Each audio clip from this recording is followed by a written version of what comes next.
Bonsoir à tous, bienvenue dans Question Directe sur ATV Guadeloupe. Notre invité ce soir, Victorin Lurel. Bonsoir. Bonsoir. Bienvenue sur Merci. ATV. La gauche est à la recherche d'un leader, d'un rassembleur à quelques jours de la primaire. La gauche est en crise aujourd'hui? La gauche a toujours été, si j'ose dire, plurielle. Oui. Toujours.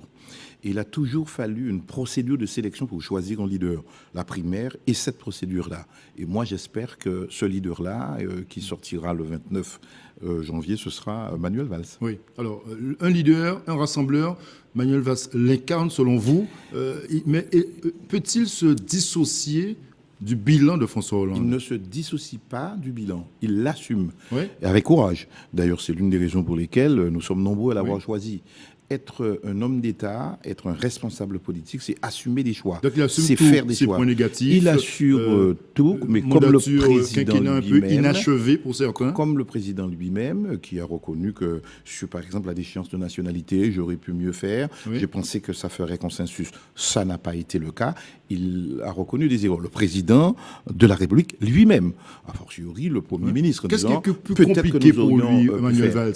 Défendre ce bilan ou maintenant Non, s'affirmer Manuel en tant Valls, qu'homme d'État? Dans le contexte actuel, Oui. où le président a renoncé, et à mon sens, et pas seulement à moi seul, pour beaucoup, Oui. le mieux placé pour représenter Juste la gauche parce qu'il a été et Premier ministre. qualifier la gauche. Parce que pourquoi? Il a l'expérience, Oui. il a l'autorité, il a été maire, il a été ministre de l'Intérieur. Oui. Donc c'est un exercice d'autorité. Premier ministre. Ensuite, il a le courage de poser les vraies questions à gauche, sur la modernisation de la gauche. Et c'est pas donné à tout politique. Parce que on a peur de perdre une petite voix, on ne dit pas les choses. Donc on a la langue de bois. D'accord. Donc Et pour vous, lui, oui. Valls, il dit les choses. Lorsqu'il dit au Parti socialiste, nous devrons faire un grand mot, notre aggiornamento, notre révolution mentale, pour dire que oui, nous devons dire que l'entreprise est nécessaire, D'accord. qu'on a besoin de comprend chefs ces arguments, Victor Lurel. d'entreprise. On Donc, comprend ces arguments. la Vous les France- défendez, défendez très bien. Oui, Mais parce que c'est le meilleur aujourd'hui. Peut-il être ce rassembleur, comme vous dites, quand il a gouverné par coup de 49-3, avec des difficultés de rassembler même ses propres amis socialistes? Alors, le 49.3, si j'avais un désaccord avec mon candidat, ce serait celui-là. Oui. Pourquoi veut-il le supprimer lorsqu'il l'a utilisé 2 fois, pas 6 fois comme on Non, le dit? oui. Mais Wokar sous l'a des- utilisé combien de fois? Mais sous quand même des lois importantes, Je finis, loi je finis, travail, je oui. finis, si je peux arriver au bout. C'est un instrument important lorsque vous avez une majorité qui se divise pour faire passer des lois essentielles. Et c'est en général sur des lois essentielles que l'on utilise le 49.3. Il l'a fait courageusement. Il n'était pas seul à le faire. Il l'assume aujourd'hui, mais le président de la République l'a demandé. El Khomri l'a demandé. Une majorité parlementaire l'a demandé. Et d'ailleurs, je pense que la loi aurait été votée. Mais on aurait pris beaucoup de temps compte tenu de la procédure. Donc, je trouve ça courageux d'assumer. Il assume. Moi, j'entends des gens qui disent non, vous comprenez, on est entre fuite et fente, comme on dit ici en Guadeloupe. Non, Valls, c'est quelqu'un d'entier, ce soutien, c'est de pas un plein, soutien de gouvernemental. responsable, de courageux, qui a l'expérience et qui pose les problèmes de la modernisation du Parti socialiste et de la gauche en général après les primaires. Oui. Donc, et c'est ça qui est important. l'après-primaire ne sera pas compliqué pour le Parti socialiste. Il sera toujours ça va pas compliqué. laisser On des connaît les traces, congrès du et- Parti socialiste. Oui. Ça sera toujours compliqué, mais au moins le problème est posé. Les Allemands ont fait leur transformation en 1959 à Bad Godesberg. On pensait l'avoir fait nous en 83, on pensait l'avoir fait en 86, Oui. on pensait l'avoir fait avec Jospin. Eh bien, on a toujours, par exemple, une extrême gauche. On a toujours une sorte de courant post-marxiste que nous avons au sein du Parti socialiste. quel est Et je ce pense discours- quel est ce que discours- Valls Oui. a l'autorité pour dire modernisons-nous. Ça ne veut pas dire pour autant ne pas défendre le travailleur, ne pas défendre, si j'ose dire... Mais Victor Lurel, face à cette montée de l'extrémisme en France, on le sait, tous les sondages donnent le Front National au second tour de cette présidentielle. Quel est le discours de Manuel Valls aujourd'hui? Posons bien justement? le problème pour que les gens le comprennent. Il y aura 3 personnes à gauche, se réclamant peu ou prou de la gauche. Oui. Il y aura celui qui sortira de la primaire, j'espère que c'est Valls, et c'est pourquoi je plaide. Il y aura Il y Emmanuel aura Macron. Mélenchon et il y aura Macron. Si je ne peux pas dire par malheur, mais s'il se trouve que au soir du 29 janvier, c'est par exemple Hamon ou Montebourg qui sort. Moi, je suis convaincu, et je ne suis pas le seul, les analystes le disent, beaucoup d'électeurs du peuple de gauche ne suivront pas Montebourg ou ne suivront pas Hamon. Oui. Parce que c'est trop à gauche et parce qu'il y a un programme qui, par endroit, est irréalisable. Emmanuel Macron vous paraît. Et donc ça veut dire, en vote utile, les gens iront derrière Macron. Ce qui veut dire qu'on a l'équation suivante. On aura 3 personnes parce qu'on n'a pas su faire le bon choix. Aucun ne figurera au deuxième tour. Il y aura un deuxième tour avec Fillon et avec Marine Le Pen. Donc la droite dure et l'extrême droite. Il faut éviter ça. Et celui qui peut, justement, celui qui peut l'éviter, justement, tout ça. C'est son programme, le voilà. Pour éviter. Voilà son programme. Voilà son programme pour les Outre-mer, 35 propositions. Et voilà un petit résumé. On peut aller sur les réseaux et trouver son programme. Donc pour vous, c'est l'homme de la situation pour éviter, justement. Il a répondu à ça de 2 manières. Oui. Premièrement, par sa stature d'homme d'État en étant dans la fonction de Premier ministre. On a vu que c'était courageux. La preuve, il est même boxé lorsqu'il va sur le terrain. Oui, mais ce n'est pas assumé des choix. On le voit sur le terrain. Ce n'est pas suffisant, justement, ce statut homme d'État. Parce qu'il chahuté Emmanuel Valls au quotidien en France. Non. Il y a eu un problème. Oui. La presse a dit la campagne est un peu laborieuse dans ses commencements. Bon, très bien, on sait ça.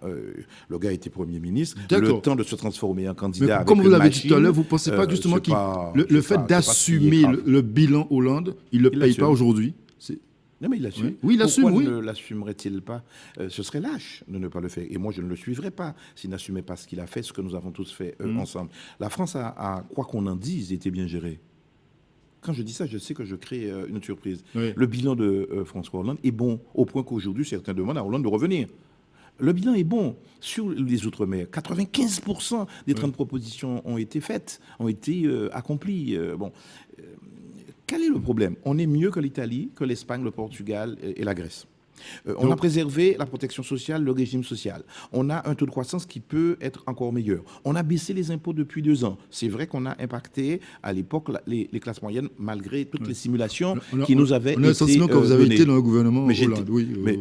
J'étais au gouvernement. J'étais ministre. Oui, bien sûr. On le sent que vous défendez je vraiment. Défends ce que nous avons fait. Et moi, je suis absolument fier de ce que nous avons fait dans les Outre-mer. Vous auriez même pu être dans la primaire. Oui, absolument. Vous auriez même pu être dans la primaire. J'ai dit que je ne vais pas ajouter de la division à de la division, de la confusion à de la confusion, donc j'ai renoncé. Mais au moment où nous parlons, au Sénat, il y a un texte, un grand texte pour les Outre-mer sur l'égalité réelle. Et on a vu même un texte qui a été rapiécé par vos amis sénateurs malgré tout. Ce n'est pas nos amis sénateurs. Ah oui. On parle de Desplan, il a parfaitement le droit. Et c'est sa liberté. Est-ce que vous en voulez aujourd'hui à Félix Desplan? Non, mais je lui ai même envoyé un petit mot pour dire si, j'ai dit qu'il faut respecter Félix Desplan. Nous ne sommes pas sous la même longueur d'onde. C'est moi qui ai porté cet amendement avec François Pupponi, le député maire de Sarcelles. Mais quand il dit plusieurs commémorations, mais quand il dit oui, c'est un grand texte, mais quand il dit plusieurs commémorations, ça fait pas sérieux. Il a le droit de le dire. Il a le droit de le dire. Oui. Mais c'était dans une circulaire Fillon. Simplement, on met ça au niveau de la loi. Tout sera dans la loi. Et non pas dans des décrets, dans des circulaires, dans des arrêtés. Bon, c'était un détail. Rapidement. Ensuite, il ne faut pas entrer dans les querelles d'historiens. C'est une affaire d'historiens. Nous, on a traité un législateur. Il a fait son travail. Chacun a fait le sien. Le Sénat vient de corriger. C'est très bien. Mais l'essentiel, c'est pas ça. C'est l'égalité outre-mer. Et c'est quand même le gouvernement de Valls qui l'a porté. On va pas tout développer ce soir. On a compris. Mais la loi sera votée. La loi sera votée, bien sûr. Une mission pour faire un rapport. Et donc, j'ai fait ce rapport. J'ai été rapporteur au fond. C'est ça qui ce n'est pas la peine de nous convaincre ce soir, Victor Lurel, puisque la loi sera votée. Il est important, M. Voté, de convaincre les lecteurs que le gars a fait son travail, qu'il n'a pas fini de travailler, même s'il n'est plus Premier ministre, et que moi, je demande à voter pour lui, à le soutenir. Parfait. Parlons de vous. 2017, ce sera une année importante pour vous également. Vous aurez la force, l'énergie, justement, de vous engager dans un 4e mandat de député. C'est un vrai sujet. Là, vous posez bien la question. Non. L'énergie, oui. Cette force politique, cette conviction. Porter des idées nouvelles pour mon pays, j'ai pas de problème. En revanche, vous avez raison de poser la question comme ça. 4 mandats, n'est-ce pas trop? Oui. C'est la raison pour laquelle je n'ai pas encore décidé. Avec les camarades, toujours pas. Non, on est candidat à la candidature. On va vous réfléchissez.